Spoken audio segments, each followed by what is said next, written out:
y Andrés entonces podrá empezar. Listo, ya estamos grabando, entonces pues damos inicio a la conferencia de Andrés Páez. Yo voy a estar administrando la presentación, Andrés. Ok, Cualquier momento que haya que pasar, me avisa y yo estoy ahí. ¿Listo? listo, dale. Bueno, pues la conferencia, la charla la titulamos Tiempo, Espacio y Naturaleza, la agroecología como construcción y defensa del territorio.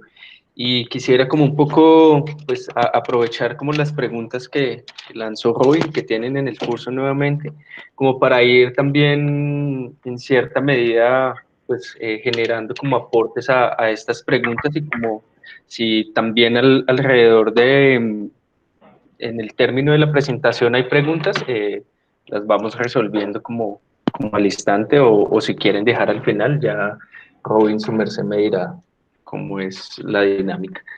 Entonces, bueno, digamos como que en esa dinámica de qué son qué ciencias sociales debemos construir, creo que esta pregunta un poco también la ligo a esa relación que he tenido que tuve a través de la investigación, y es como, pues voy encontrando, digamos, como a través de la geografía y la geografía humana especialmente, esa relación entre el espacio, el tiempo y la naturaleza.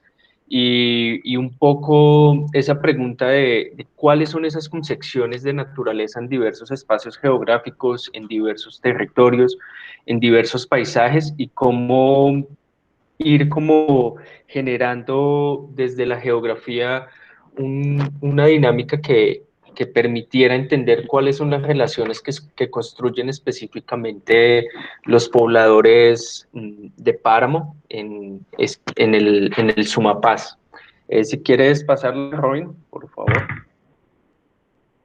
Entonces, bueno, desde la geografía ambiental, desde la ecología política, desde la ecología profunda, hay ciertas dinámicas en torno pues, a estas percepciones y construcciones sobre la noción de naturaleza, al igual que en las ciencias sociales también están estas construcciones alrededor del tiempo y el espacio.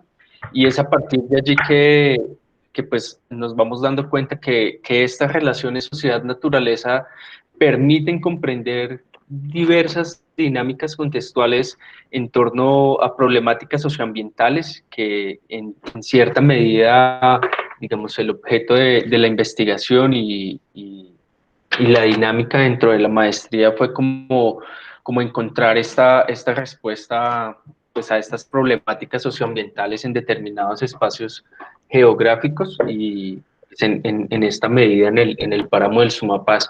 Y pues entiende que estas relaciones sociedad-naturaleza pues son una construcción a través de diversas relaciones de flujo espaciotemporales que van construyendo en cierta medida a lo largo de la historia, que se han construido a lo largo de la historia de la humanidad, una concepción tanto del espacio como de la naturaleza y el tiempo, y cómo estos discursos también han construido diversas percepciones e imaginarios que las sociedades han tenido alrededor de lo que se hace en torno a la naturaleza y lo que se hace con la naturaleza.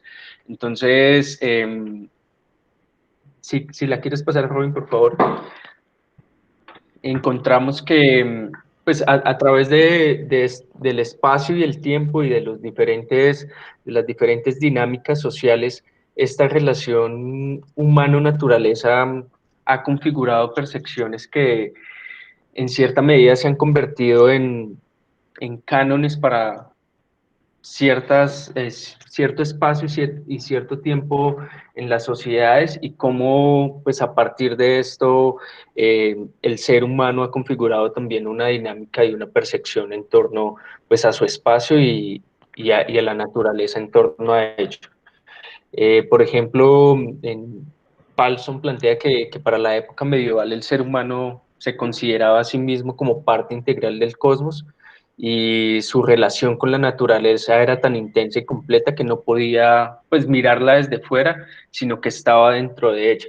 Digamos que esta es como una de las primeras concepciones o de las primeras relaciones con la naturaleza antes de entrada a la modernidad y la separación totalmente de la naturaleza y el ser humano, y ver en cierta medida cómo pues, la sociedad y la naturaleza pues, siempre han estado interconectadas desde diversas perspectivas, y a través pues del espacio y a través de las diferentes concepciones también de la construcción social, pues se ha ido separando esta dinámica con diversos fines.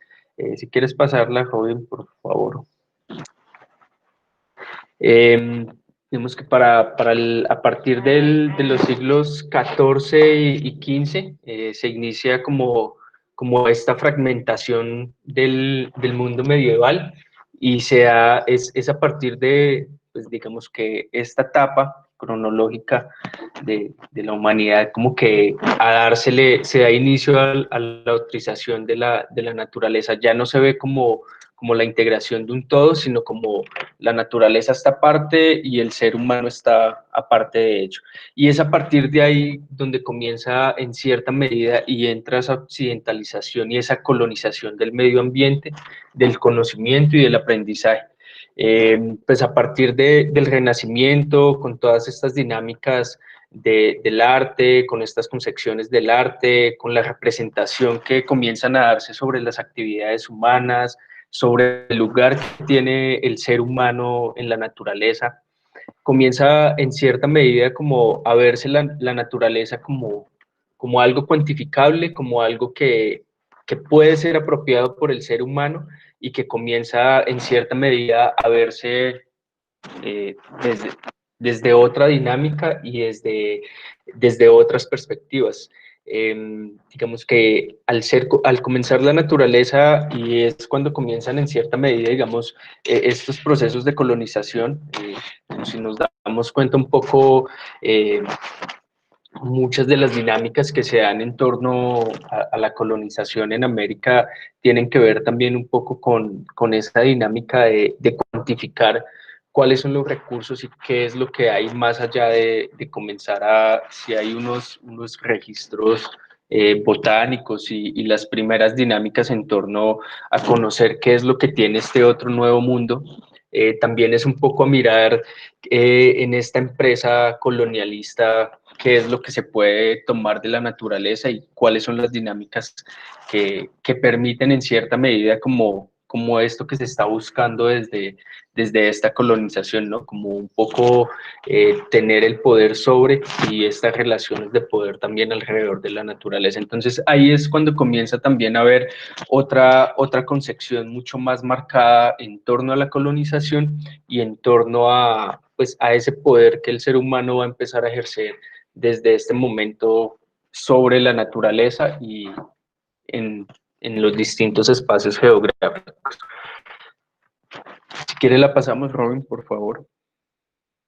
Entonces, ya entrando un poco, digamos, como a esta dinámica de, de la separación sociedad-naturaleza, eh, comienzan a configurarse nuevos discursos alrededor pues, de la noción y la percepción, y de cómo desde el discurso de de la modernidad y su empresa colonizadora se empieza a tejer diversas formas y a relacionarse con el medio ambiente a través de diferentes premisas que dan por sentado un discurso homogéneo de la modernización, y es que existe una separación entre la naturaleza y la sociedad, y que esta separación pues trae consigo pues, lo que conocemos como las relaciones de poder sobre la naturaleza.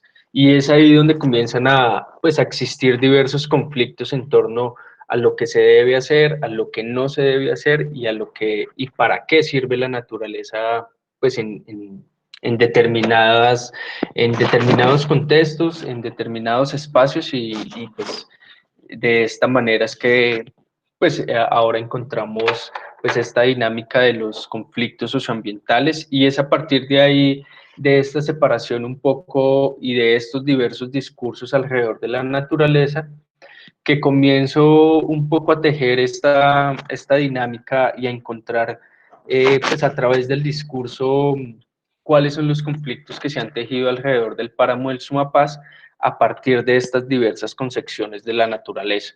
Y pues en el caso específico del Sumapaz es a encontrar como esta relación en torno a la conservación y a la protección del páramo del Sumapaz también desde diversos discursos. El discurso de los diferentes actores sociales pues, que tienen y tejen alrededor del páramo tiene dos miradas que en cierta medida plantean esta separación, y una es la de los campesinos que habitan pues, las tierras altas del Sumapaz, los páramos, y otra es la visión del Estado, en cierta medida a través de las instituciones ambientales que tejen un discurso de conservación alrededor de la naturaleza, desde la protección y la conservación, pero que en cierta medida pues, va ligado también a otras dinámicas que más adelante pues voy a ir mostrando. Entonces, un poco es desde digamos, desde estas relaciones humanoambientales, desde estos discursos de las diversas concepciones de naturaleza que comienza como a configurarse pues el ejercicio de investigación. Y ya pues ya si la quieres pasar, Robin, por favor.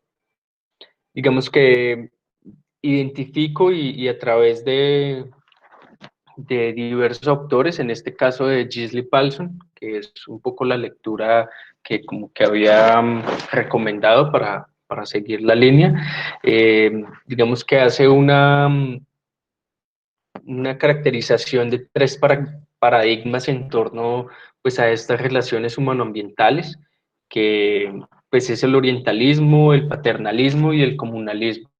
Un poco Paulson plantea que en cierta medida estas relaciones humano-naturaleza se han entendido desde estos tres paradigmas dentro de diferentes espacios y tiempos dentro de la relación humano-naturaleza, y es el orientalismo, que en cierta medida es ver la naturaleza simplemente como una herramienta, ver la naturaleza como algo que provee al ser humano para diversos fines, y pues en esta medida vemos la modernidad un poco ligada a ello, y este discurso de la modernidad en torno al desarrollo a través de la naturaleza, y es simplemente esta dinámica de dominación en torno a a esa relación con la naturaleza. Otro de los paradigmas es el paternalismo, que está un poco ligado a este paradigma orientalista, pero entonces en el paternalismo hay una dinámica de reciprocidad en torno a que la naturaleza tiene que ser protegida y debe ser protegida, pero dentro de este discurso de protección, esta dinámica de ver la naturaleza como algo que se tiene que proteger es también con el aspecto de que sí tiene que mantener, digamos, esa dinámica de desarrollo, y que el ser humano siempre va a estar por encima de la naturaleza, como en esa escala y en esa pirámide en la que pues la especie humana en cierta medida tiene control sobre todo. Otro de los paradigmas es el paradigma del comunalismo, y digamos que Palsson plantea como que ciertas sociedades en diferentes espacios geográficos han logrado como una reciprocidad a través de la naturaleza, y es ver la naturaleza como un igual al ser humano. Entonces es a partir de esta reciprocidad que se plantean relaciones en las cuales diversas comunidades indígenas, diversas comunidades campesinas han tejido como una relación en torno a un sistema de bienes naturales en los cuales se recibe, pero también se da un poco a la naturaleza. Es, digamos, como el paradigma que se antepone pues, al orientalismo y al paternalismo. Eso es un poco desde ahí, y desde, digamos, esta relación humano-naturaleza, que pues ya voy a entrar a hablar sobre, digamos, estos conflictos socioambientales que se tejen en el páramo del Sumapaz, y cómo desde la agroecología como como una propuesta que permite construir otra manera de ver la naturaleza y otra manera de relacionarse con la naturaleza y con los ecosistemas de alta montaña a través de, pues, de esos conocimientos ecológicos locales que en cierta medida no son vistos, digamos, por la ciencia gubernamental, que no son vistos por el Estado, sino que simplemente están relegados a cumplir con, digamos, estos cánones que desde la modernidad, que desde el Estado se han dado hacia la naturaleza y hacia la conservación de esta naturaleza. Entonces, si quiere, la pasamos, Robin.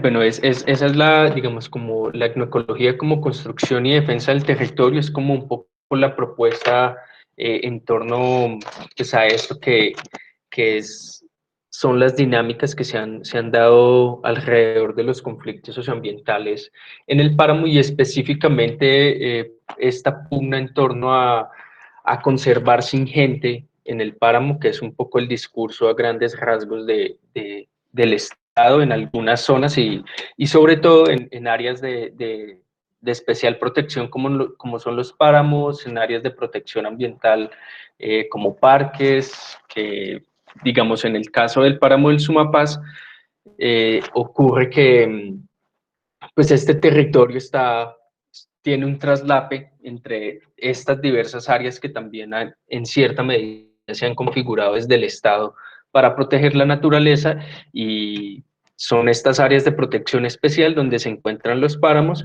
y parques naturales, que también es otra de las áreas de protección que tiene el Estado a través pues, de sus discursos de conservación. Si quiere la pasamos, Robin, por favor. Digamos que ya un poco la investigación que realicé en el páramo se titula Etnoecología del paisaje paramuno en el páramo del Sumapaz, y es a través de la geografía humana que se comienzan a entender las dinámicas espaciales y territoriales como resultado de distintos procesos espaciotemporales y, y se piensa al páramo como una composición y una producción social de paisajes y territorios en un mismo espacio. Como les decía anteriormente, pues en el páramo convergen diversos actores. Cada uno de estos actores ha configurado en cierta medida una percepción en torno al páramo y se han construido diversos paisajes y se han construido diversos territorios en este espacio que es el páramo. Y la pasamos, Ron, por favor.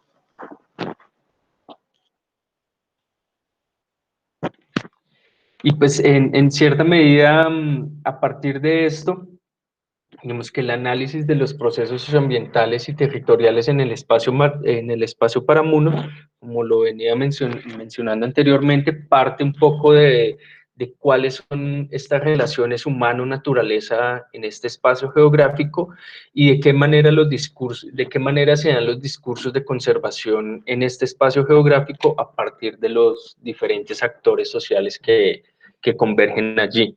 Digamos que dentro de los tres enfoques en donde se plasma la investigación, pues uno principalmente es la geografía humana y la geografía ambiental, otro es la etnoecología, la ecología política y la geografía crítica. Digamos que desde la geografía humana y desde la geografía ambiental me planteo un poco ver cuáles son estas dinámicas y estas configuraciones espaciotemporales a través de la relación humana en estos espacios geográficos.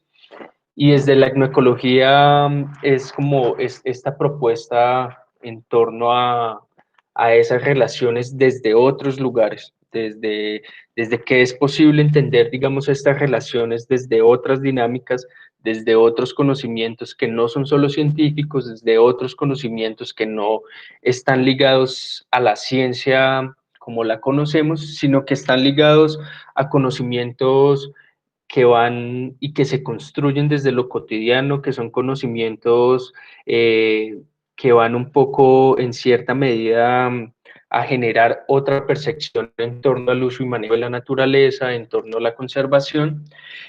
Y desde la ecología política y la geografía crítica, un poco esta relación a los discursos que se han tejido en torno a, pues, a la conservación de estos ecosistemas.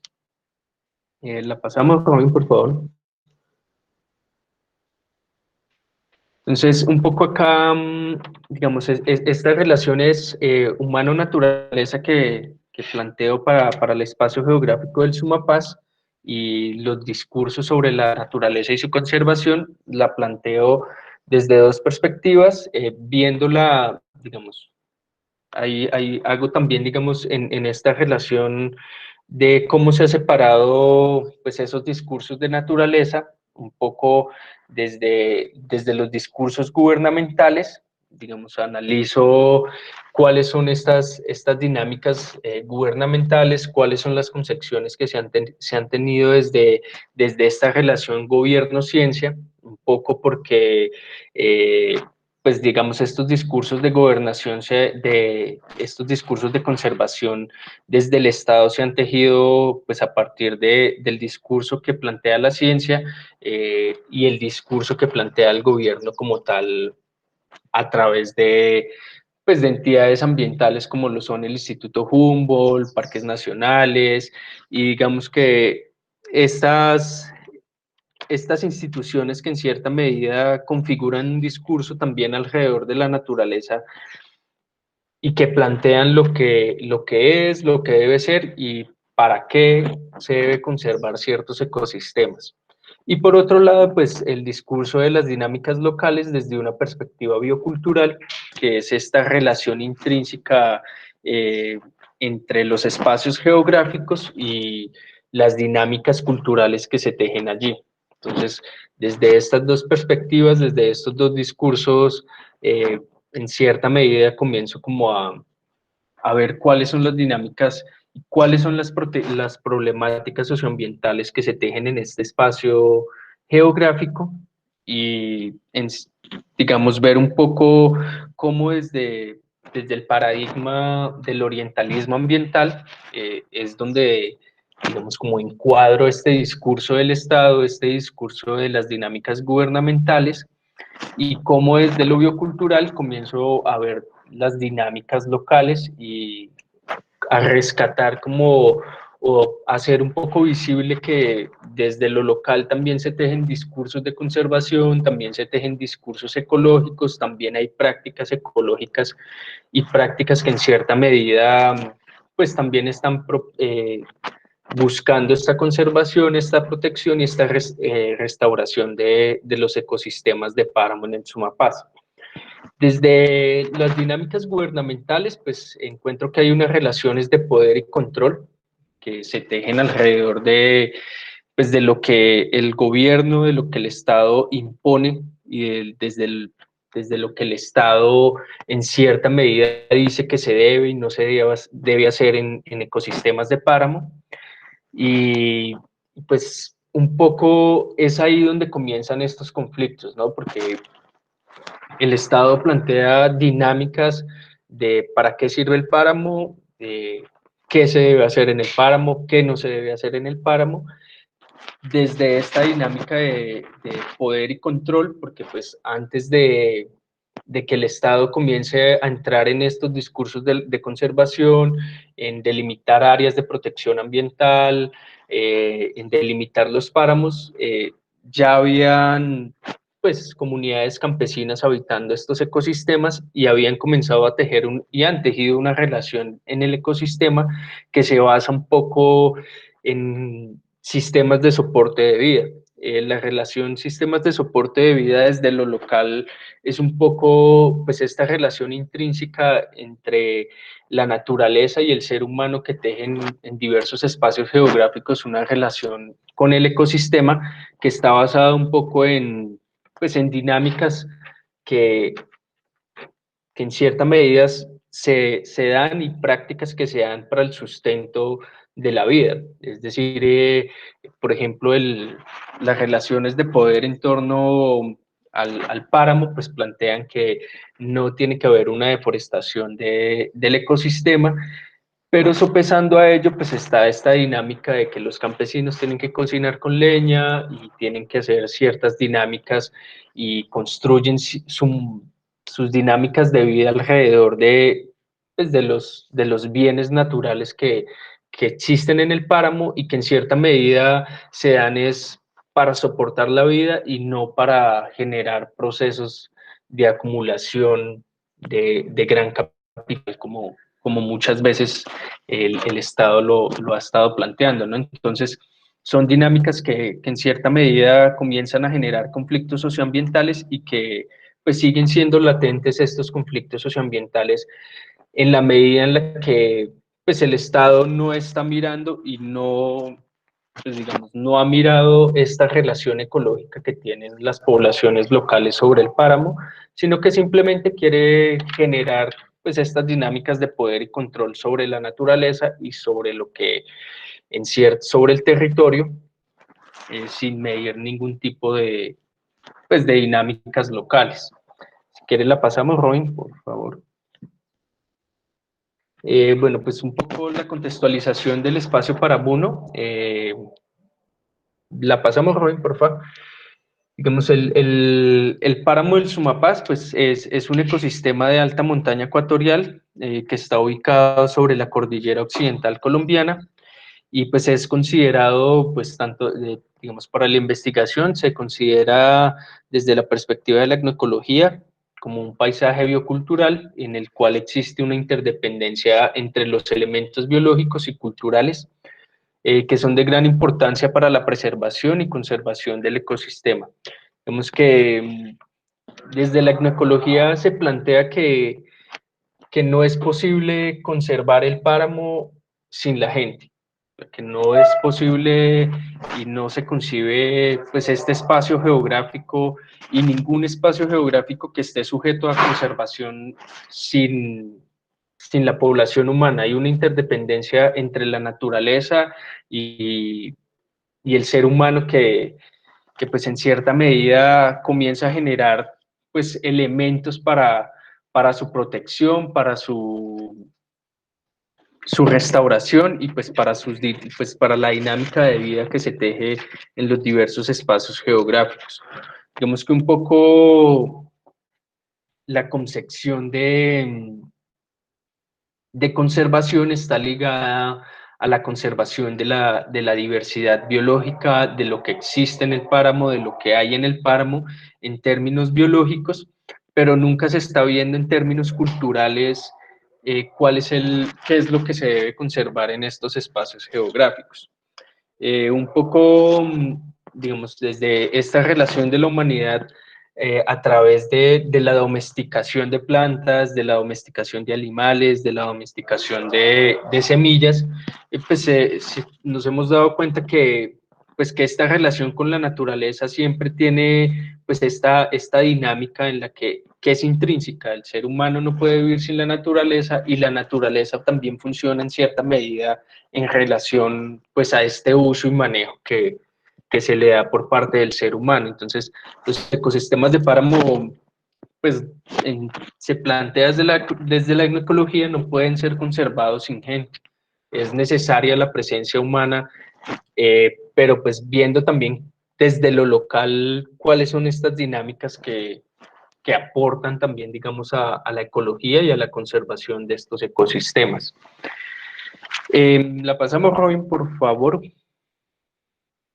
Digamos que acá es un poco como el mapa de la zona de estudio.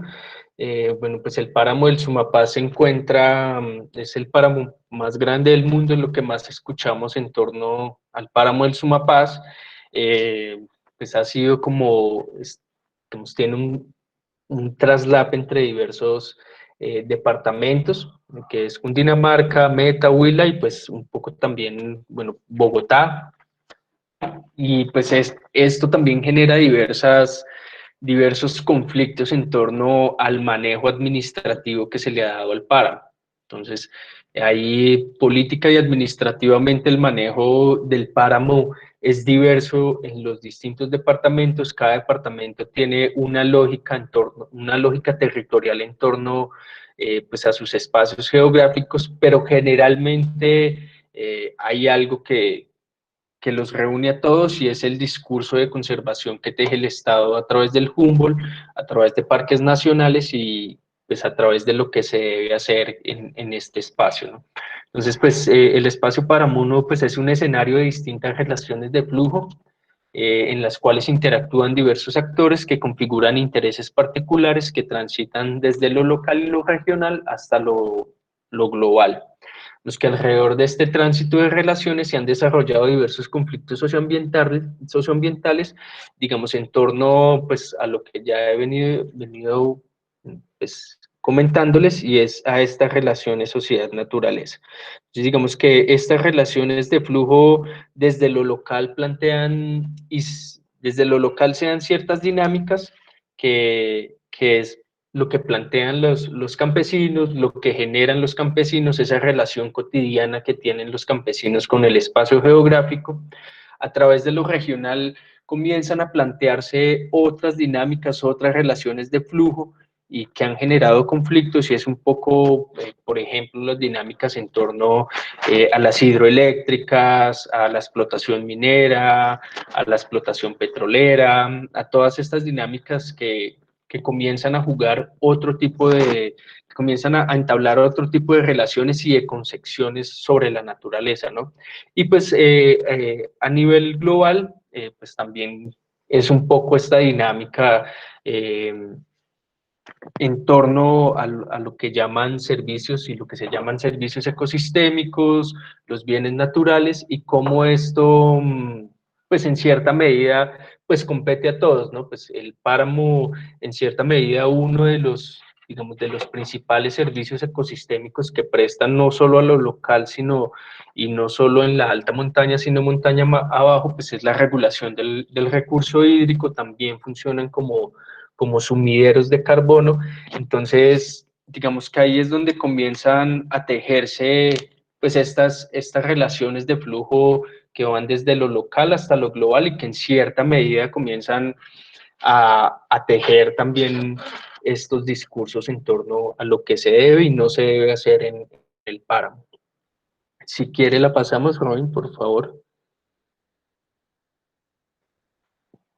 Bueno, pues ya viendo como este panorama un poco en torno a lo que pues son estas relaciones de flujo y lo que son pues estas dinámicas eh, en torno a lo que es el páramo y la configuración y construcción de lo que es el páramo, pues planteado que la agroecología es esta herramienta pues que desde la ciencia también comienza a permitir ver otra forma posible de construir y otra forma posible de ver lo que se está haciendo en los territorios, ¿no?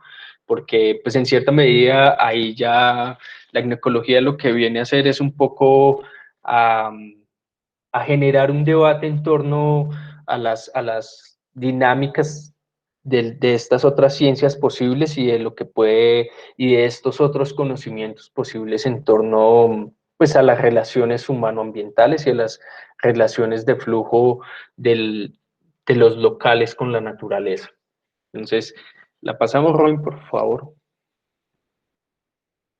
Entonces, un poco, bueno, pues esta etnoecología, que es, como venía diciendo, es un enfoque teórico, epistémico y metodológico que parte de las etnociencias, de las ciencias sociales, de las ciencias biológicas, y que, pues, en cierta medida construye epistemes sobre la naturaleza.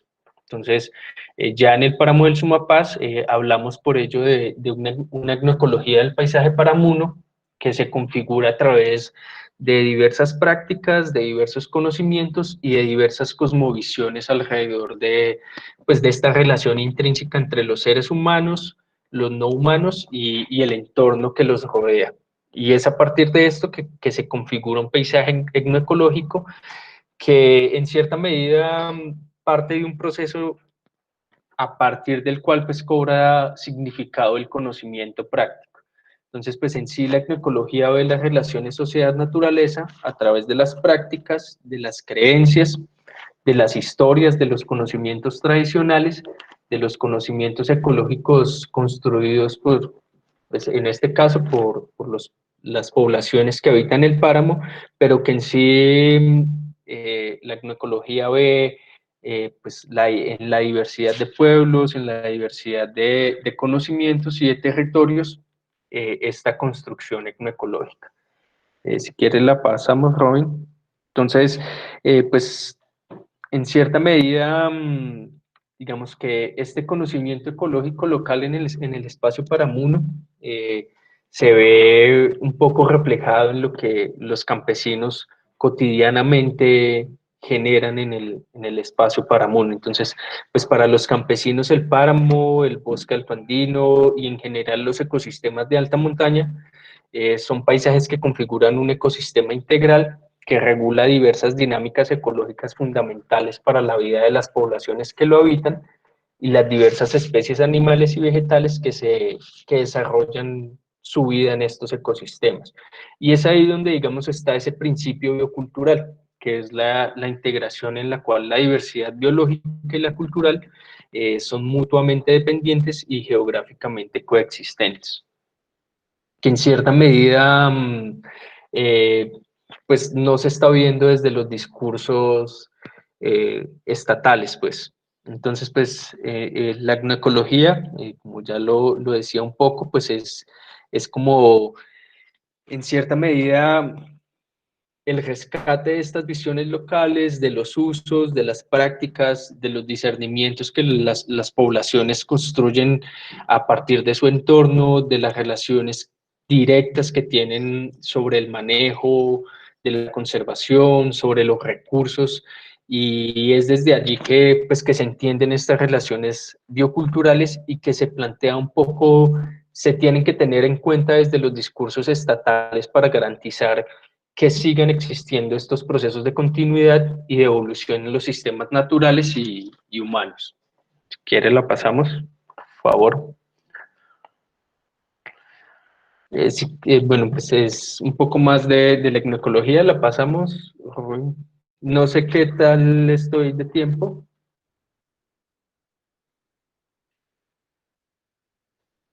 Andrés, yo creería que con 10 minutos para cerrar, para poder dejar para las preguntas y comentarios de los asistentes. Ok.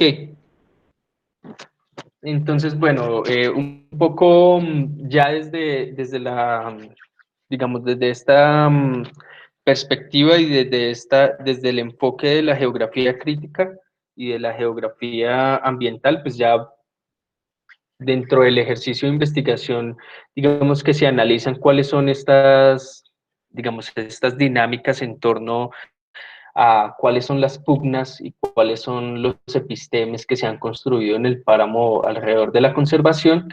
Y pues aquí pues, encuentro que hay una territorialización y una desterritorialización del espacio paramuno, pues a través de estas nociones de de naturaleza que tiene el gobierno, que tiene la ciencia, y cómo a través pues, de las relaciones de poder, de control y dominio sobre los territorios, se ha generado, digamos, una producción hegemónica de la naturaleza y a su vez de su conservación. Entonces, a través de diversas estrategias geopolíticas, a través de una violencia ambiental, pues se han generado diversos conflictos socioambientales que parten es de esta noción humano-naturaleza. Entonces, en cierta medida, digamos que existe una producción hegemónica de la naturaleza y que ha configurado diversos discursos y que ha construido diversas nociones alrededor de la naturaleza, y se construyen en cierta medida pues, diversos discursos hegemónicos para la conservación del páramo y para la conservación de la alta montaña. Un poco este gráfico muestra cómo, digamos, desde el Estado, desde el Humboldt, se ha dado una visión de lo que es la alta montaña, desde dónde empieza el páramo, dónde termina el páramo, y es una visión muy lineal. Entonces, en cierta medida, pues se hace una clasificación de la alta montaña a partir de ecoclinas, donde pues, se ve muy lineal lo que es la alta montaña, que en cierta medida es fundamental esta visión también, es fundamental, digamos, como esta noción de naturaleza, como esta noción también de lo que es, lo que existe, de lo que hay en el páramo, en términos biológicos, en términos de especies, en términos de clasificación de especies, pero hay algo que se escapa acá y es que la relación que tiene el campesino, la relación que ha tejido los seres humanos en diferentes espacios geográficos en la alta montaña es holística, es cíclica. El campesino tiene una relación con la alta montaña que no es lineal. El campesino puede tener su casa a los 2.800 metros de altura, pero tiene una relación a los 3.200 porque a los 3.200 va y cosecha plantas medicinales, a los 3.000 metros de altura tiene cultivos, a los 3.800 hace otro tipo de actividades que no están marcadas y que en cierta medida no están dentro de ese discurso que ha generado pues, el gobierno a través de la ciencia. Si quieres la pasamos, Robin. Digamos que dentro de la etnoecología, pues se plantea que hay una clasificación también local del espacio paramuno, que es a través de ecotopos. La clasificación en gobierno ciencia se hace a través de ecoclinas y un poco lo que plantea la investigación es que existe una clasificación local a través de ecotopos. Los ecotopos son zonas de uso y manejo. Entonces, son espacios donde el campesino tiene una relación con el ecosistema a través del uso y manejo que se le da a ellos. Entonces, a partir de esto, pues se hace una clasificación que, pues en cierta medida también está ligada un poco a, a lo que es la alta montaña, donde se hacen ciertas actividades por parte de los campesinos y cómo estos clasifican pues la alta montaña. Y pues esta clasificación es a partir del uso y manejo en ciertas zonas, en ciertas áreas, como lo son las huertas, los potreros de pastoreo, los tajos de siembra, las bocatomas, las quebradas, las ollas de pastoreo, las lagunas, los riachuelos y todas estos espacios, estos ecotopos construyen una relación pues directa con el campesino. Si quiere pasamos, Robin, por favor. Bueno, digamos que dentro de estos discursos hay ciertos actores, principalmente pues está el Ministerio de Medio Ambiente y Desarrollo Sostenible, que a partir de ahí comienza también, digamos, como una clasificación, se podría decir, de quienes manejan ciertas áreas en el páramo del Sumapaz, y pues allí encontramos pues el Sistema Nacional de Áreas Protegidas, que corresponde en cierta medida administrar a parques nacionales naturales en el Sumapaz y algunas otras figuras de conservación que pues están mediadas por las CAR, que están mediadas por también instituciones ambientales para pues regular y ejercer esta dinámica de poder y control sobre la naturaleza. Digamos que un poco esta relación gobierno-ciencia pues es un continuum entre la racionalidad científica la razón gubernamental, inscritos en los marcos epistemológicos y hegemónicos del colonialismo cultural, y es a partir de esta relación gobierno-ciencia que se han instaurado cánones dominantes alrededor de la conservación a través de las relaciones de poder. Lo pasamos, Robin, por favor. Digamos que uno de los conflictos más latentes en torno a esto, digamos, a estas relaciones de poder, pues es la estrategia militar que ha tenido el gobierno, junto a la delimitación técnica, que es un poco de lo que ya les venía hablando en torno a lo que hace Humboldt con la delimitación de la alta montaña, con el discurso de la protección ambiental sobre pues, territorios campesinos ya preestablecidos, y que en cierta medida pues, se convierten en una herramienta para que el Estado avance y siga avanzando sobre el control y la territorialización de las regiones de alta montaña y sus ecosistemas. Entonces, pues los intereses del Estado sobre el control territorial de las regiones de alta montaña pues están inmersos pues en los discursos de desarrollo basados en un modelo extractivista a través de la transformación de la naturaleza como pues ese recurso económico para el modelo neoliberal. Si quieren la pasamos, Robin. Entonces digamos que como a contrapeso de esto, pues también hay una organización social, que es lo que encuentro también un poco en la alta montaña, en el Sumapaz. Existe una organización social pues en la construcción y en la defensa de territorios de vida, que en cierta medida pues se basa un poco pues en dinámicas de organización campesina a través de una territorialidad y pues a través de una suerte de emancipación espacial que reconfigura resistencias locales y alternativas ecológicas contrapuestas al discurso oficial de conservación. Y creo que es un poco, si quiere la pasamos, Rubén, es un poco aquí donde creo que se puede contestar esta pregunta en torno a si son posibles unas ciencias sociales, otras. Entonces, digamos que creo que en el caso del Sumapaz, en el caso de ciertos territorios y de ciertos espacios geográficos, se es posible, digamos, desde estas otras concepciones de naturaleza, desde estas otras concepciones, eh, en general, ¿sí? Generar un poco otras dinámicas en torno a, pues a la oposición, cursos oficiales en torno a la conservación, a otros discursos, a este modelo neoliberal que, pues que en cierta medida, si quiere la pasamos, Robin, ve pues en la alta montaña simplemente pues un poco pues sí que ve en la alta montaña, en los ecosistemas de páramo, simplemente recursos naturales pues para la transformación económica pues.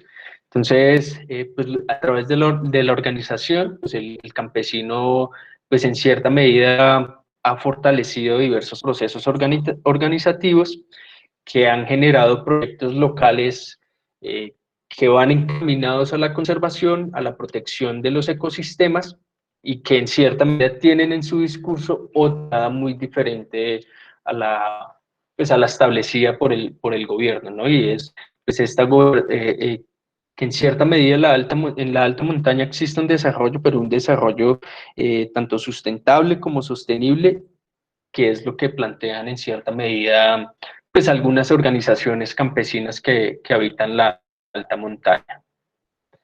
Si quiere la pasamos.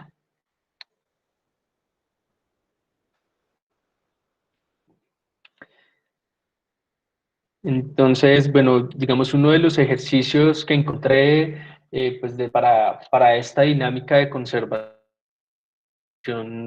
pues para el parque la pasamos, Robin.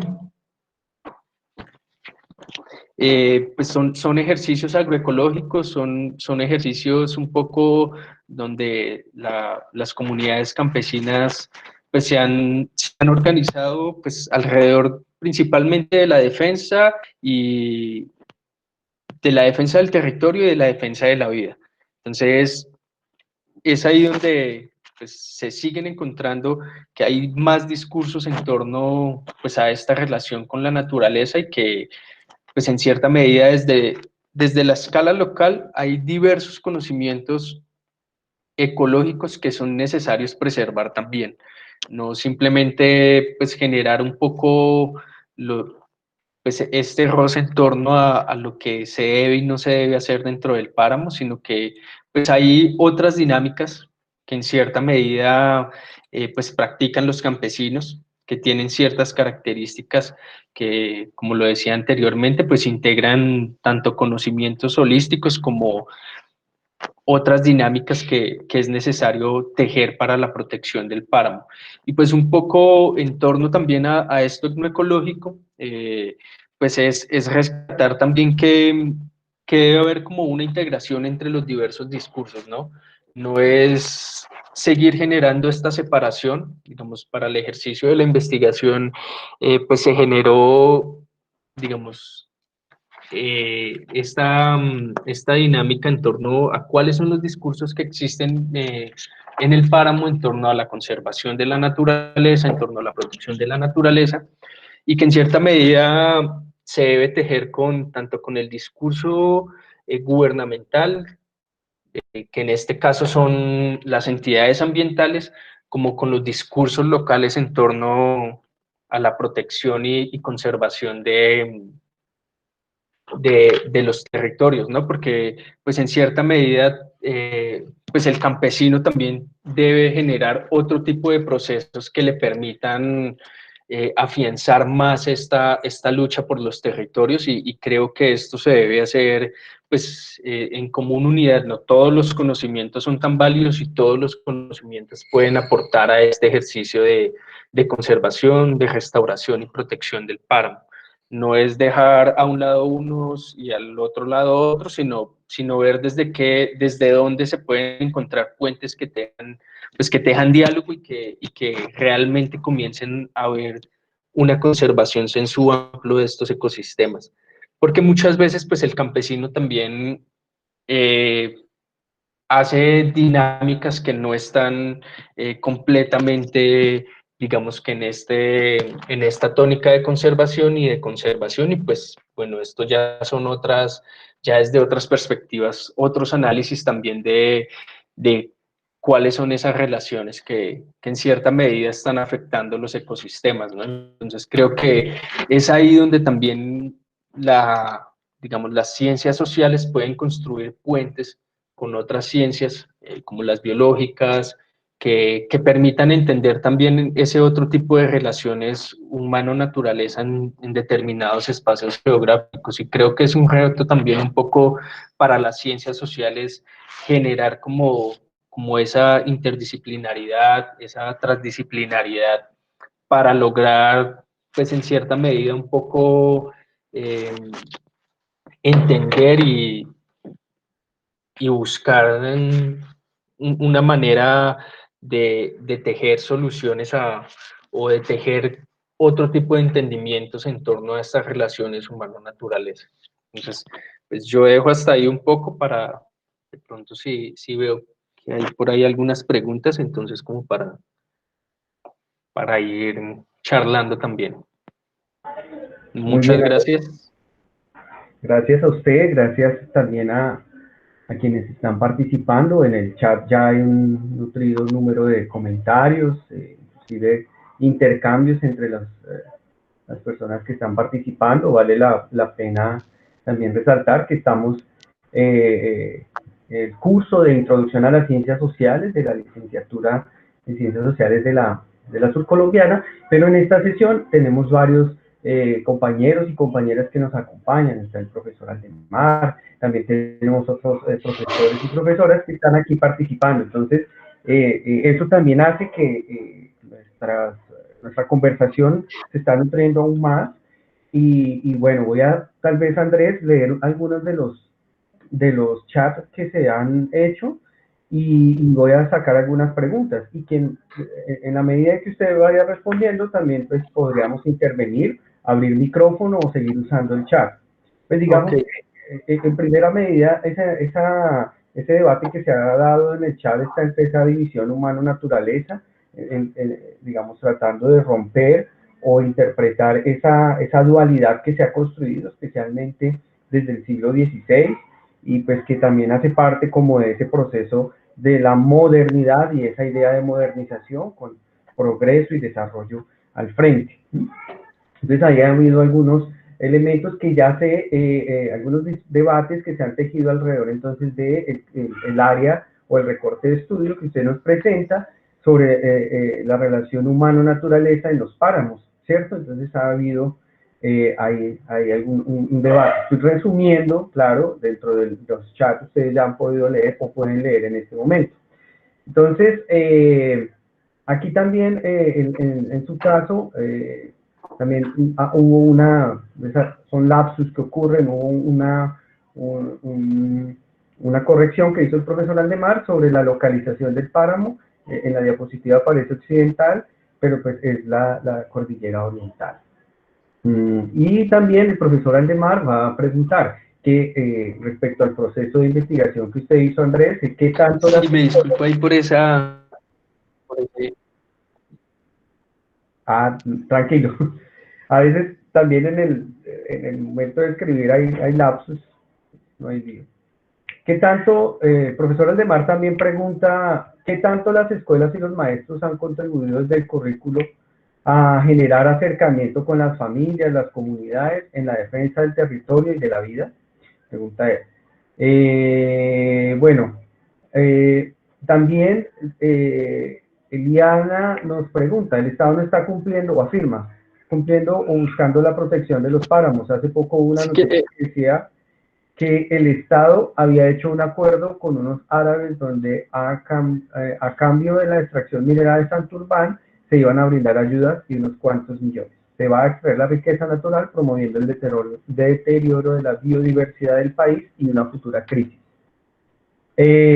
Bueno, estamos ahí, digamos, estoy tratando de resumir, también pido disculpas de pronto a quienes intervinieron para que entonces Andrés también nos ayude como a encauzar este debate.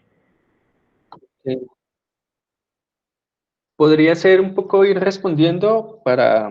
Sí, Andrés, ¿O dejamos todas al final? no, la palabra está con usted en este momento y como les dije, en el chat pueden ir incluyendo sus preguntas, otra tanda de preguntas o de comentarios por el micrófono. Listo, Sebastián. Vamos a darle la palabra a Andrés para que responda esta primera parte y apenas él termine, le paso la palabra a usted. ¿Listo?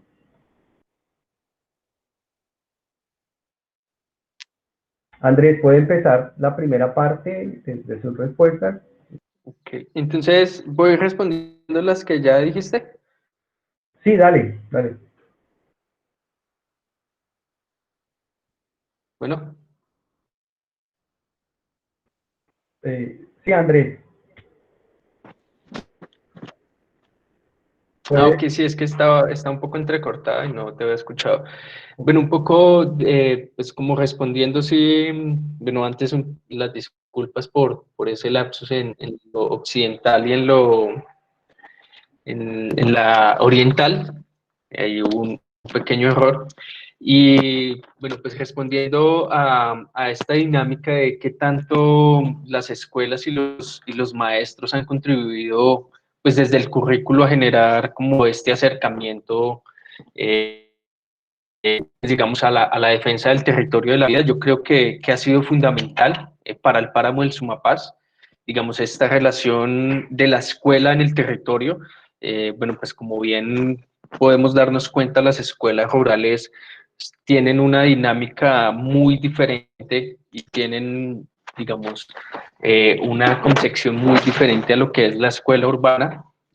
Digamos, en términos prácticos y en términos territoriales, pues la escuela rural y en el caso del páramo, en las diferentes veredas en donde pude hacer este ejercicio de trabajo de campo, digamos que alrededor de la escuela como sitio de reunión, como sitio de encuentro entre los pobladores campesinos, entre las diversas generaciones que allí convergen, pues en cierta medida están planteándose y siempre está este discurso en torno a la defensa del territorio y de la vida.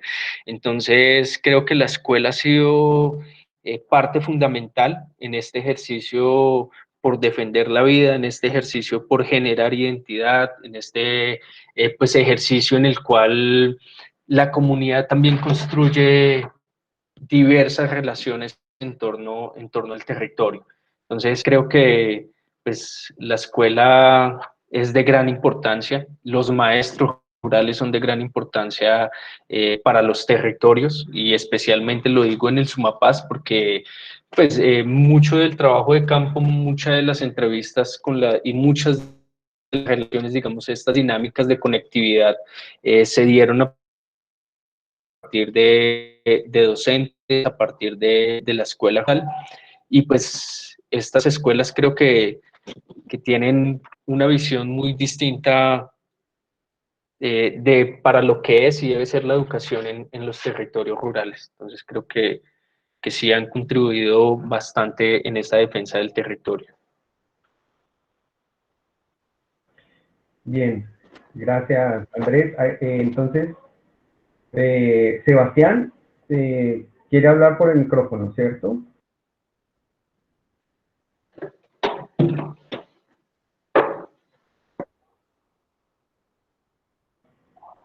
Sebastián, ¿está?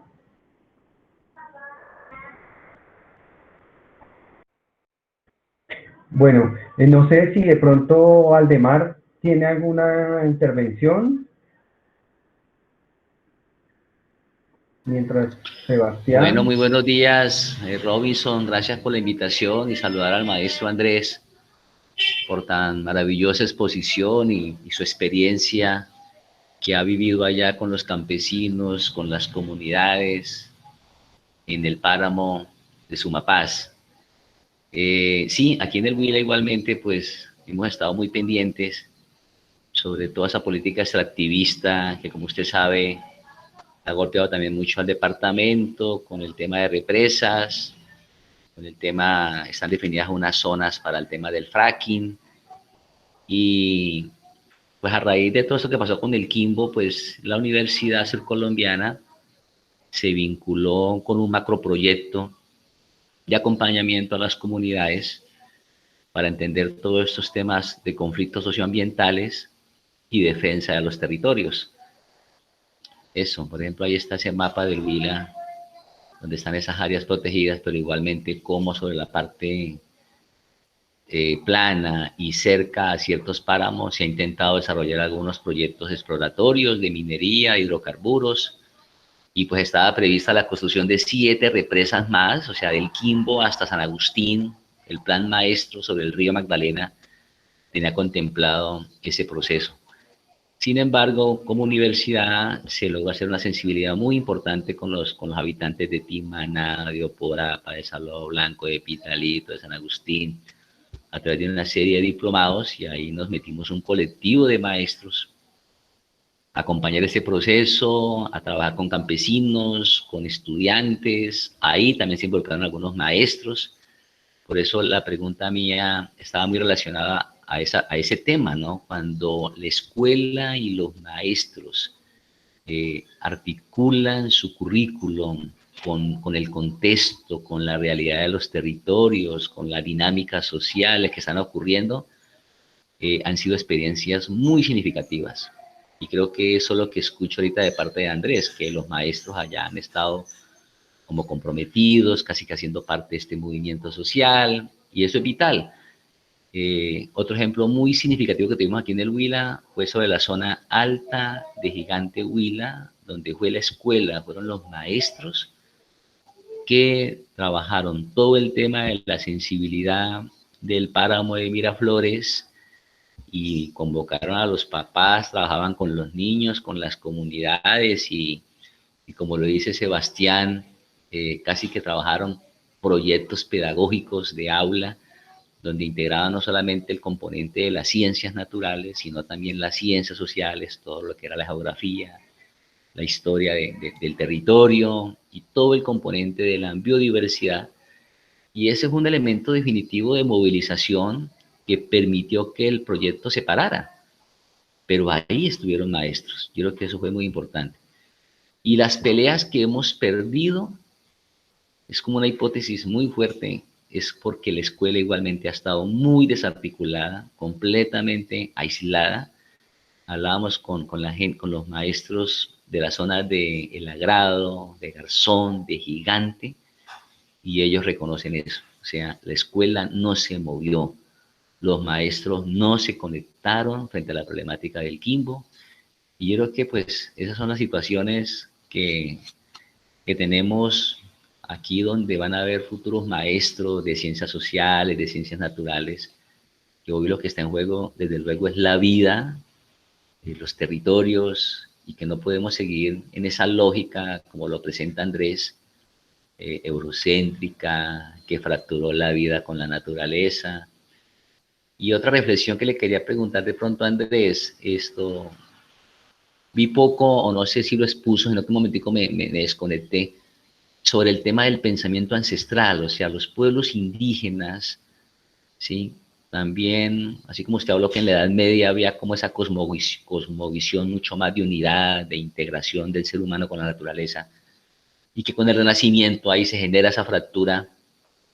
No sé si se refirió también a esos pensamientos ancestrales de los pueblos indígenas, de los pueblos afros, que tienen una cosmovisión y tienen un vínculo muy sagrado con, pues, con la tierra, con la naturaleza, con la Pachamama. No sé si has trabajado también ese tipo de cosmovisión, que desde luego, ¿no? Así como usted lo plantea, la etnoecología son las otras miradas, las otras formas de coexistir, las otras formas de entender el mundo y la vida, ¿no? Entonces no sé si nos pudiera de pronto referir un poco a esos pensamientos ancestrales que se vuelven vitales para estos tiempos, volverlos a retomar, volverlos a Sí, profe valorar. Aldemar, Sí, sí, Andrés. sí, pues muchas gracias y sí, creo que un poco hacer referencia también pues a ese pensamiento pues indígena acá en Colombia, ¿no? En torno a los páramos, un poco a estos territorios de vida.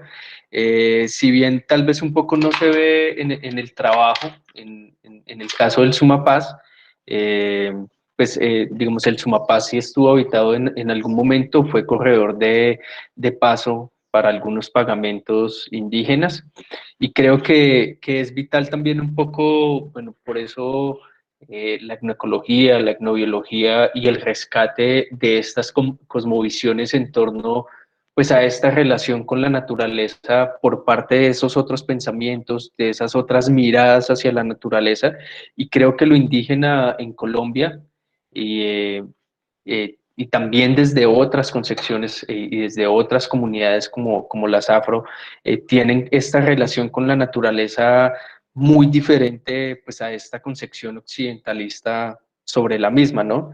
Y es esta relación intrínseca y esta relación que hay de reciprocidad con la naturaleza, ¿no? Entonces, para los indígenas el páramo creo que es la principal fuente de vida. A través del agua, ellos dicen con el agua todo, sin ella nada, es la dadora de vida. Entonces, como que en esta concepción, pues, cósmica, un poco en torno a esa relación con la naturaleza, es que nos damos cuenta que muchos de los territorios indígenas tienen mucho que decirnos en torno tanto a su organización social como a su organización territorial. En muchas dinámicas indígenas no se mueve nada del territorio sin que pues haya una relación de comunicación con la naturaleza, ¿no? En esta cosmogonía de ordenar el territorio, de ordenar pues también el pensamiento pues indígena como estos indicios. Entonces creo que por eso un poco la invitación es que sí hay esas otras miradas, que sí es posible entender, digamos, esta relación humano-naturaleza desde otros enfoques, desde otras cosmogonías y que creo que esto también nos daría otra visión un poco en torno pues a ese desarrollo y a esa evolución que en cierta medida ha estado buscando el ser humano desde diferentes aspectos, ¿no? Entonces creo que es necesario que estas otras miradas también tengan voz dentro de pues, la generación de conocimientos en torno pues, a la protección del medio ambiente y la naturaleza. Exactamente. Yo puse en la presentación, y ustedes lo están viendo, el mapa de las áreas protegidas del Huila, que el profesor Aldemar ya comentó, ¿cierto?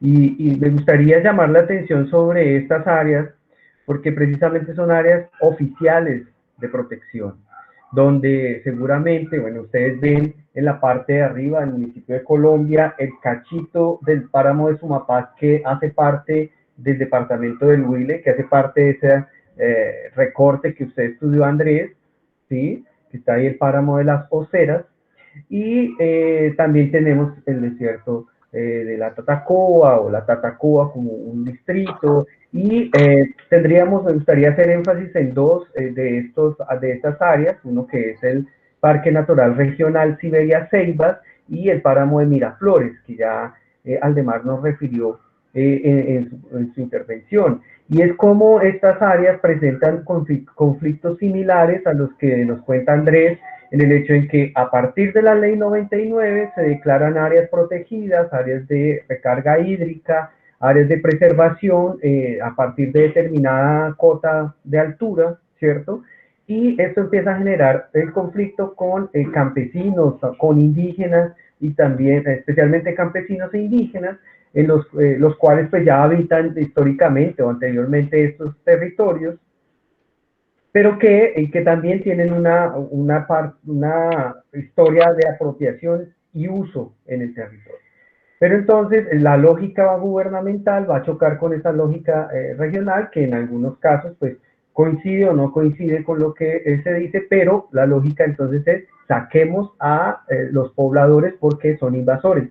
Y allí se generan una cantidad de conflictos que la hemos visto en las ceibas, que la vemos en el páramo de Miraflores, y seguramente si vamos a mirar en los diferentes parques vamos a encontrar estos conflictos, unos conflictos entre esa lógica de poder control que nos hablaba Andrés, y la lógica local, que también incluye la vida, que incluye unas formas de apropiación que se han construido en el tiempo, que no están ancladas en un pasado extenso, pero que sí hacen parte, por ejemplo, de configuraciones de cómo el campesinado ha tenido que huir de las tierras planas más, digámoslo, productivas, por vía de conflicto, de la expulsión de latifundistas, por parte de latifundistas, y el mismo conflicto armado, que ha llevado a campesinos e indígenas a las tierras altas, y la lógica gubernamental o legal en este momento los quiere sacar de esas zonas donde muchos tuvieron que huir para preservar su vida.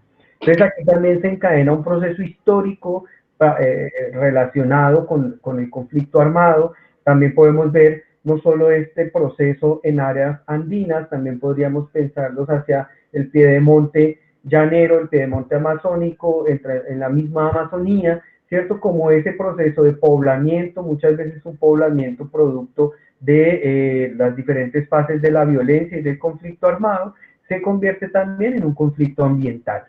Entonces también esa idea de pensarnos el territorio donde habitamos, pensar el Sumapaz entre Cundinamarca, Huila y Meta, pero también pensarnos lo que está ocurriendo directamente en el Huila, también en el proceso de las hidroeléctricas, y cuando ve uno, por ejemplo, el documental de El Gigante, donde se muestra todo ese proceso de expulsión que genera el Quimbo, como por ejemplo las lógicas de la etnoecología que nos presenta Andrés, nos permitiría entender la lógica de uso y apropiación del agua por parte de los pescadores, que digamos que en Colombia el vacío para entender al sujeto pescador es altísimo, ¿sí? Porque no tenemos investigaciones que nos ayuden a entender, porque la lógica sobre la tierra, de la propiedad privada sobre la tierra, pues digamos ha tenido largas investigaciones, pero esa lógica de entender cómo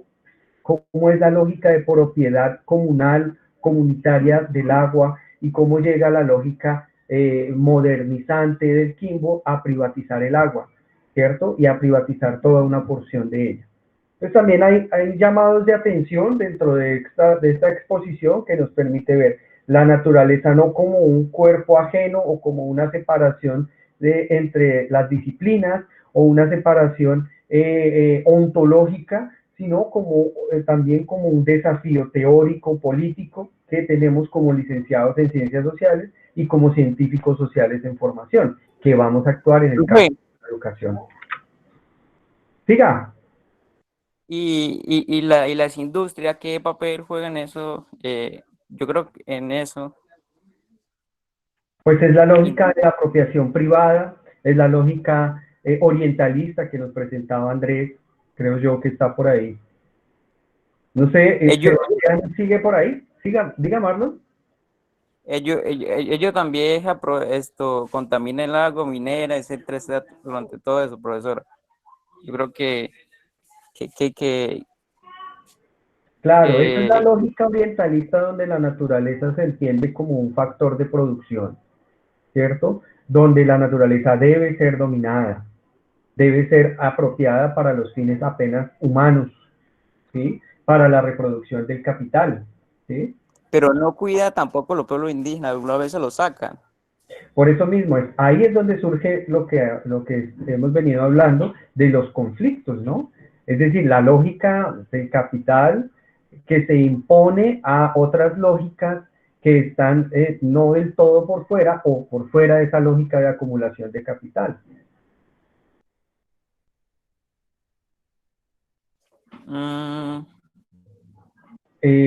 José pregunta, ¿cómo afectó la conquista esa cosmovisión ancestral de humano-naturaleza en nuestro territorio? Bueno, no sé, yo podría ayudar, de pronto Andrés también, que es nuestro invitado, nos puede ayudar con esto. Bueno, pues yo creo que, digamos, esa cosmovisión un poco colonialista en torno pues, a esa relación con la naturaleza, creo que generó pues digamos, ese conflicto de inicios de la colonización, ¿no? Entonces, y volvemos un poco pues a esta, digamos, a esta dinámica de poder-control.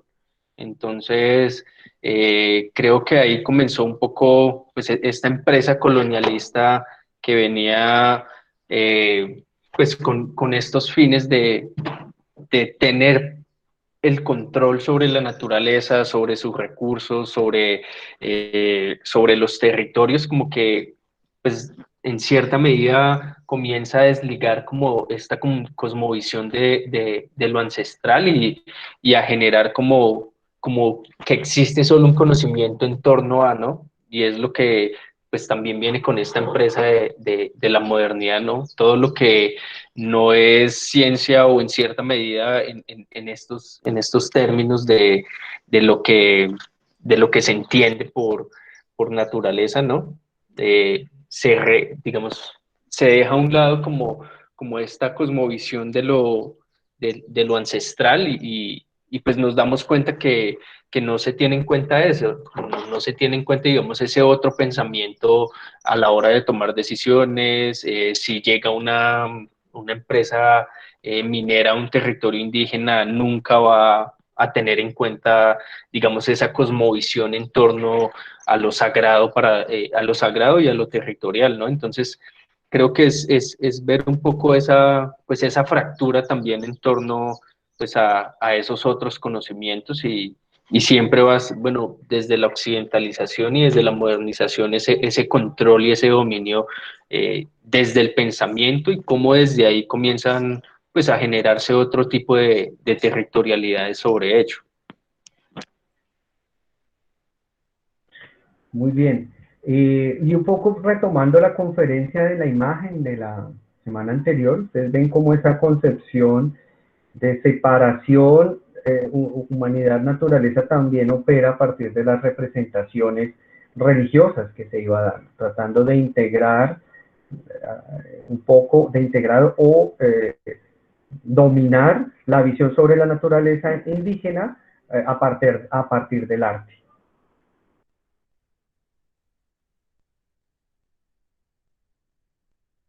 Aquí hay, bueno, Margarita. Es un pensamiento eurocentrista, bueno, Eliana nos ayuda ahí, con el eurocentrismo como una forma de dominación que también pues nos hace perder de algún modo eso propio que había en lo prehispánico, ¿no? Y Cristian nos dice, bueno, tiene que ver el punto de vista de las religiones, de las tribus, bueno, entonces es la concepción de la naturaleza en esa relación de unidad o de separación, que ya Andrés nos presentaba y que Aldemar reafirma, ¿cierto? Si bien en la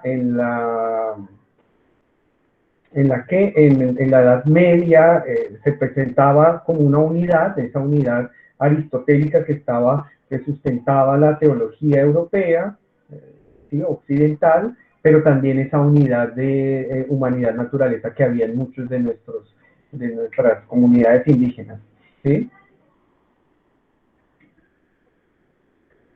Bueno, entonces dice Cristian, ¿Tiene algo que ver el punto de vista de las religiones sobre las tribus o de los indígenas nativos americanos sobre las políticas actuales de la protección y preservación de la fauna y flora? Pues precisamente eso creo yo que es lo que Andrés trata de reafirmar, ¿no? Hay dos posiciones que se encuentran, la oficial gubernamental, que de algún modo reivindica ese eurocentrismo, y la visión local, la visión de los territorios de vida, pero también que se da no solo a partir de un encuentro sencillo y amigable, sino a partir de unas luchas y disputas de lo propio.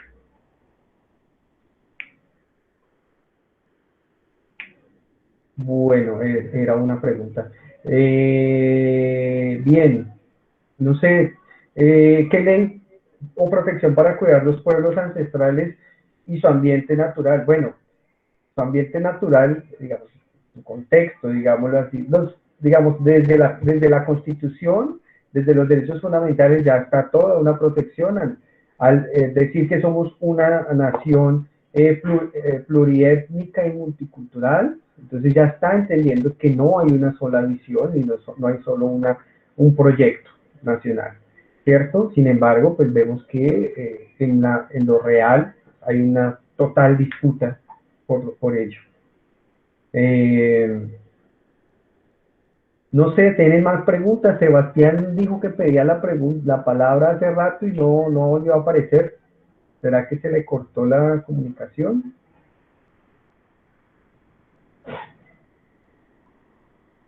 Sebastián, bueno. Bien, no sé, yo creo que entonces tenemos ya como una aproximación que también es una provocación, que digamos el trabajo de Andrés primero no es apenas un trabajo teórico, creo yo que al hablar de etnoecología también nos impone un desafío metodológico y es estar en el trabajo de campo, ¿cierto? Estar allí observando, que es básicamente el método particular de las ciencias sociales que debemos reivindicar, no apenas lo teórico para entender y sentados esperando entender leyes sociales. Porque allí también aparece una de las recomendaciones metodológicas. Y al lado de lo epistemológico, que es intentar superar esa ruptura humano-naturaleza, pues también está ese epistemológico práctico. Cómo nosotros como licenciados, como científicos sociales, podemos entrar en ese debate de diferentes maneras, en estos conflictos socioambientales, en áreas urbanas donde también hay disputas por aquello que se llama el medio ambiente, ¿no? Aquí en la ciudad también con la cuenca del río Las Ceibas, con otra cantidad de debates y problemas ambientales que se viven en los mismos barrios de la ciudad. Eliana pide la palabra. Adelante, Eliana. Hola, profe, buenos días. Buenos días. Profe, pues lo que estamos hablando también sobre una metodología en busca de como la unión entre la naturaleza y también el cuidado y todo eso. En la parte del libro o el capítulo que nos tocó leer, había una metodología de las epistemologías del sur, donde nos habla también de esa... Me dice que tengo el micrófono. Pero se te escucha, tranquila, se escucha así como diferente, pero se te entiende lo que estás hablando, Eliana. Ah, listo. Y pues ahí como que en el libro nos especifica muy bien de que el conocimiento que nosotros tenemos ahora es de una concepción eurocéntrica, de que por ejemplo tenemos una concepción nosotros de naturaleza muy anticuada, por decirlo así, donde todo lo que provenga de ella lo debemos explotar. Por ejemplo, el petróleo, que el petróleo, que siempre que vemos un lugar, sin importar que tenga, no sé, vida ahí, lo queremos explotar. Y los latinos como tal, o los indígenas, tienen otra perspectiva, como que la tierra es nuestra madre, la madre tierra. Y entonces en el libro nos habla de una metodología que es como que la de Alice, me parece que se llama, es la unión entre las sociales, es como buscar una ¿qué? una educación donde se emplean estas dos cosas, el conocimiento ancestral con el que tenemos ahora, y es como que eso es lo que debemos buscar, un conocimiento donde esté fusionado las dos cosas, respetando nuestras tradiciones, todo eso.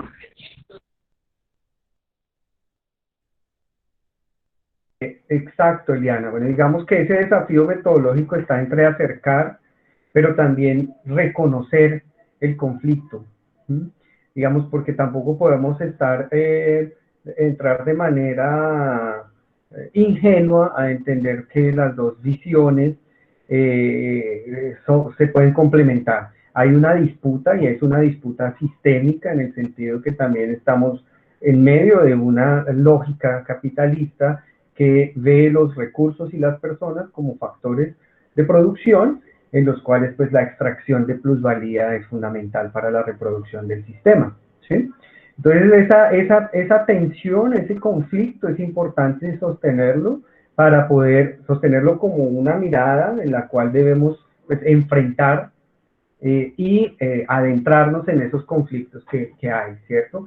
No sé, Andrés, si tenga algún comentario, pues como para complementar. Bueno, sí, creo con el comentario de Liana, creo un poco que esas otras metodologías y esas epistemologías del sur también pues nos están diciendo ya desde hace un buen rato que hay otros conocimientos a los que se puede mirar más allá del eurocentrismo, ¿no? Y estas epistemologías del sur también un poco que podemos construir otros conocimientos también académicos en torno pues a esos otros saberes, ¿no? Y a esas otras relaciones que se han tejido en torno a la naturaleza. Y creo que, que se va por buen camino, ¿no? Creo que las ciencias sociales han generado también ya desde hace rato otras miradas a entender y a comprender los fenómenos sociales, los fenómenos geográficos, y creo que el reto sigue, ¿no? Y es seguir un poco esta lógica de entender que hay muchos conocimientos posibles para entender la realidad, y hay muchas realidades también en las cuales el conocimiento social es fundamental para generar otro tipo de procesos, para generar otro tipo de dinámicas que permitan en cierta medida como decir que vale la pena desde las ciencias sociales construir y configurar nuevas realidades que permitan también modelos de vida digna, y que permitan también otro tipo de procesos en torno a lo que actualmente pues estamos viviendo como humanidad.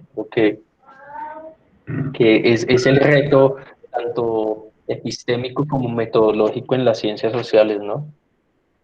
Uh-huh. Bien. Bueno, Marlon dice que en Uruguay. Bien, pues acá en Colombia tenemos también ejemplos, digamos un poco lo que nos muestra Andrés en su investigación, es cómo los campesinos logran vivir allí, y digamos que la disputa está en la creación de la zona de reserva campesina de Cabrera, ¿cierto? Que más allá de concentrarse en el municipio de Cabrera, es también una extensión, una manifestación de esa disputa por poder habitar en este lugar, en este territorio, ¿cierto? Que se construye a partir primero de la política pública, digamos, de la lucha de los propios campesinos por quedarse allí. Ese es un elemento fundamental y de la misma del mismo uso de la ley 60 del 94, donde se habla de la reforma agraria y la distribución de la tierra en Colombia, que es una ley reciente, ¿cierto? Y allí a partir de ello es el que el campesinado dice, nosotros tenemos derechos a tener zonas de reserva campesina, así como la del Pato, así como la de Cimitarra, que han sido formas de organización del territorio para la convivencia y el uso campesino, ¿cierto? Defendiéndose de los avances entonces de el extractivismo, del mineroextractivismo, del extractivismo minero energético, perdón, que hace parte entonces de la minería, de la mirada energética de la naturaleza, es decir, agua, hidroeléctrica, viento, energía eólica, pero apropiados individualmente, ¿sí? Entonces, ese conocimiento pluricultural también nos permitiría, como dice Eliana, ese conocimiento pluriverso, pero también implica empezar a entender pues esas interseccionalidades que podría haber allí. Otro caso, por ejemplo, estaría en las formas como los campesinos se organizan alrededor del turismo. Digamos que esto es importante en el Huila cuando no diría, no, el turismo eso hace parte como de otro campo, pero por ejemplo en las ciencias sociales vemos como el turismo que se vende como una industria sin chimeneas, acaba siendo también un factor de expulsión de comunidades. Lo podemos ver en San Agustín. San Agustín es difícil ahora encontrarse también con procesos o con comunidades de campesinos porque el proceso extractivo que genera el turismo es que arrinconan al campesinado y se empiezan a adueñar primero del casco urbano y posteriormente de las áreas rurales alrededor del municipio. Entonces, ¿en qué queda el poblador? Queda el que limpia las fincas, las casas y demás, y entonces empieza a dispersarse entre un paisaje cultural, como lo llaman algunos, que es expresivo de esa desposesión de las formas de vivir en los lugares. ¿Sí? Lo vemos también en otros lugares del Huila y lo vemos también en áreas rurales donde lo rural empieza a ser expropiado por una forma de urbanización del campo a partir de los lotes campestres, a partir de diferentes formas de urbanizar el campo, que son esos condominios cerrados, que vemos que ocurre aquí en el Huila, especialmente en Rivera, en la zona saliendo de Neiva para el Caguán, bueno, estas zonas donde se han configurado fincas de recreo, ¿cierto? Entonces, ahí cómo queda, porque es una apropiación privada de la propiedad que es para fines de recreación, pero que también genera unas dinámicas y unos impactos particulares. Y sobre eso también hace falta investigar porque es un impacto del turismo. ¿Sí? Y el turismo entonces no solo puede ser, como ocurre aquí en la Universidad Surcolombiana, que tenemos una carrera de administración turística, pero que lo mira desde la lógica de la administración. Las ciencias sociales también podemos ver eso. Y creo que ahí también me gustaría comentarles, pues uno de los trabajos donde estuvimos con Andrés, también con campesinos que estaban sufriendo ese proceso de despojo por la compra de sus tierras y porque no los dejaban sembrar en su tierra por ser área de protección natural, en el Cerro Quininí, al frente de Fusagasugá, en el municipio de Tibacuy, donde también se hizo un proceso de intervención, de reconocimiento del territorio, de apropiación por parte de jóvenes y niños, en el cual se generó un proceso de, digámoslo, de resistencia en la tierra, conteniendo la compra de tierras por parte de turistas que querían ir allí a consumir yagé, de ese turismo étnico, y que posteriormente se convierte pues, en la forma de quedarse en la tierra, de disputar contra la organización, contra la CAR, en ese caso,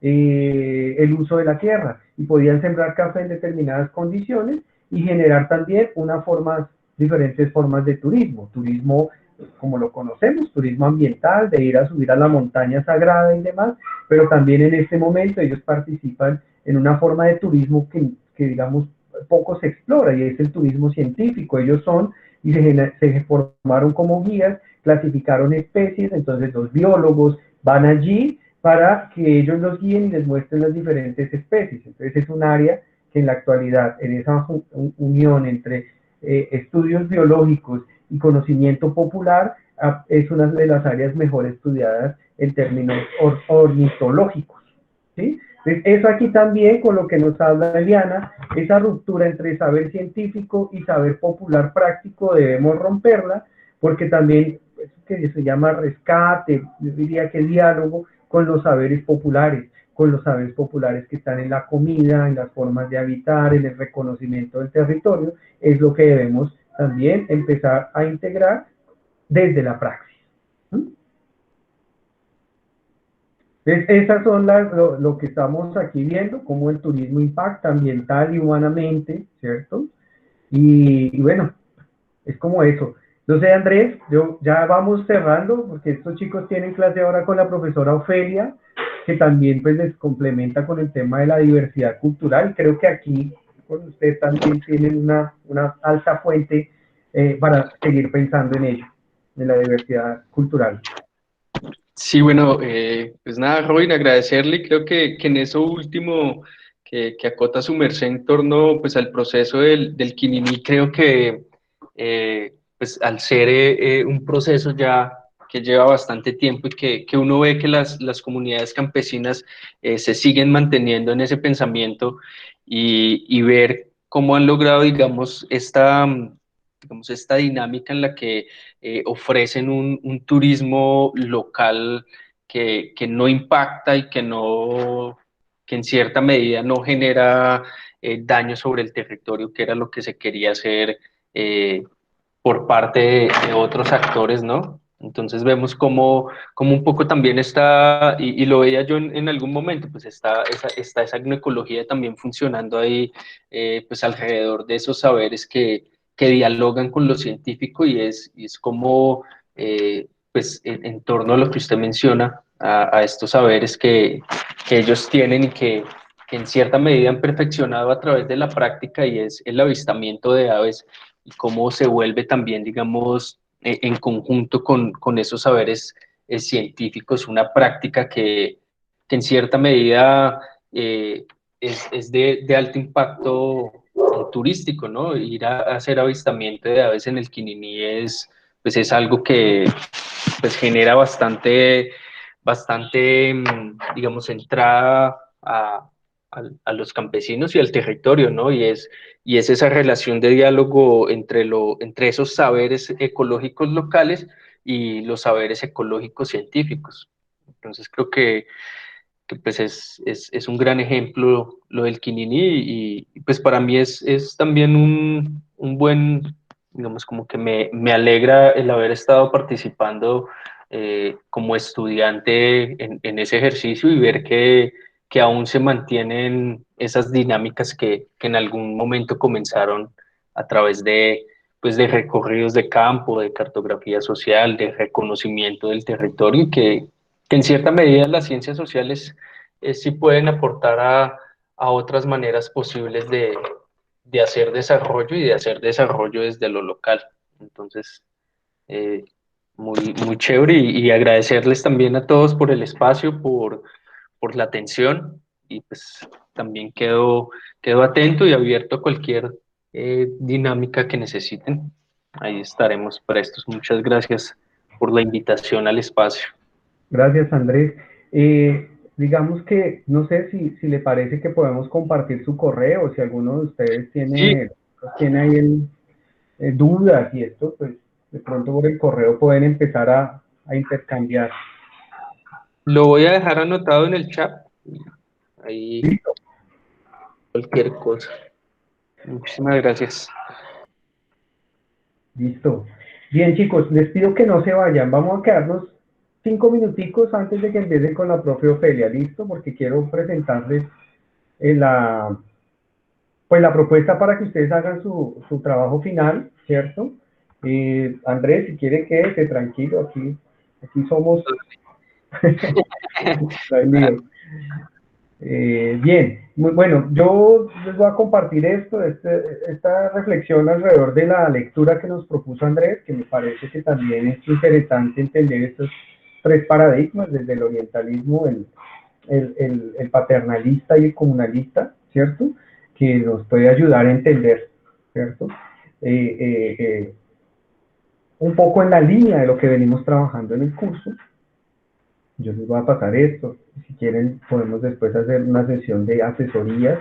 Yo en algún momento les dije, las 4 conferencias van a estar ahí, pues ustedes pues deberán, en la medida de lo necesario, solicitar en unos horarios de asesorías especialmente colectivas, ¿no? Para resolver dudas y demás. Bueno, eh, el, el trabajo final que les estoy proponiendo se va a articular en el portafolio que ustedes vienen elaborando a partir de los Ateneos, ¿cierto? Es un artículo de reflexión tipo ensayo que incluya reflexiones individuales y colectivas y al menos una infografía usando CMAP Tool, Canva u otro. ¿De acuerdo? Entonces, allí ustedes van a empezar como a buscar la forma de sintetizar ese conocimiento que va a estar contenido en ese artículo de reflexión, ¿sí? Que van a producir colectivamente. Por ello, entonces, la extensión será hasta de 10 páginas, sin incluir la bibliografía y los paratextuales, portada, contraportada y demás. Sin embargo, yo les digo, aquí no se preocupen por hacer una portada tipo Icontec y demás, no se trata de eso, se trata es de identificar los autores y quienes participaron, y la universidad, la facultad, el curso y la licenciatura. Listo. Eso se hace en un cuadrito en la parte superior de la primera página y no necesitan excederse en portada, contraportada y esto como muchas veces se enseña de manera formal y formalista. Es importante entonces, ustedes ya hicieron un primer ejercicio de reflexiones individuales y colectivas en donde cada uno colocaba de manera separada. Entonces ustedes lo que van a hacer en este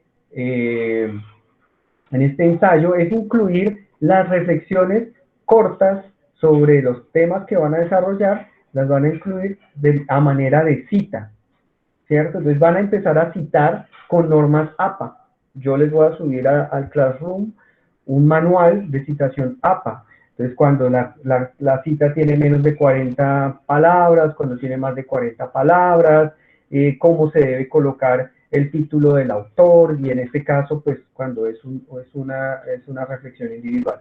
Asimismo, deberán citar a los autores que revisen y que utilicen en este ensayo o artículo de reflexión. ¿Cuál es la pregunta que van a resolver en ese artículo de reflexión o ensayo? La pregunta es clara. ¿Qué ciencias sociales debemos construir a partir de la reflexión de espacio y tiempo como categorías fundamentales y de la particularidad de la sobremodernidad latinoamericana? Es decir, estamos viendo desde esas primeras lecturas sobre los paradigmas premoderno, moderno y sobremoderno o posmoderno o tardomoderno, como el autor describe en esos tres sentidos. Entonces tendremos que ir a retomar todas las lecturas que se han hecho hasta el momento. Por ello, las fuentes es tomando en cuenta a Wallerstein y todos los autores sugeridos a lo largo del curso, incluyendo los temas de estas últimas 4 semanas. Incluye pues la lectura que nos sugirió Andrés y que realmente creo que les va a aportar y complementar mucho el trabajo que vieron el día de hoy, la presentación. ¿Cuándo se entrega? El 30 de agosto en el portafolio, ¿cierto? Entonces, a partir de las correcciones que yo les voy a enviar, ustedes van a hacer las correcciones del portafolio, sobre todo creo que son de forma, yo les voy a hacer alguna que otra sugerencia sobre lo que hicieron, para que lo mejoren y a través de ello, entonces también se piense el ensayo. Y la primera semana de septiembre haremos un encuentro como estos, pero de sustentación, donde cada Ateneo tendrá unos minutos para exponer la infografía que elaboraron. Como les digo, la infografía es una sola que incluirá a manera de mapa conceptual, a manera de collage, a manera de esas formas de presentación que son las infografías, ¿no? Un conjunto de elementos que reúne y sintetiza un tema, ¿de acuerdo? Entonces, esto sería, como les digo, ustedes, además de las conferencias, si necesitan de manera colectiva que hagamos una sesión ¿cómo se dice?, de asesoría, pues podemos empezar a coordinar para encontrarnos, ¿de acuerdo? Bien, es eso, de manera rápida. Como les digo, yo les voy a subir esto para que lo vayan masticando y preguntas y dudas y demás, es bueno que las vayan manifestando. ¿Alguna pregunta hasta el momento o podemos cerrar ya?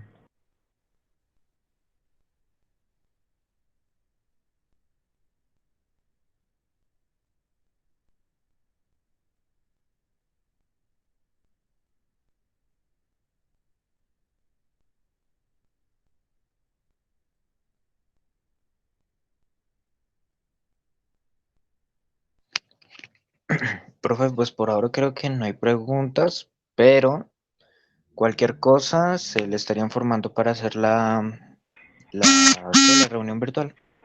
Listo. Bueno, entonces nos estamos hablando y bueno, tienen entonces ahí un tiempito para pensarse a partir de lo que hemos venido haciendo durante este largo y pandémico semestre. Gracias por su asistencia. Chévere, me gustó la sesión de hoy también, así como la de hace 8 días. Los veo que están leyendo, participando y eso también me anima al producto que ustedes van a elaborar. Feliz día y nos estamos hablando. Gracias a los que nos acompañaron en esta sesión. Gracias, profe. Gracias a usted, profe.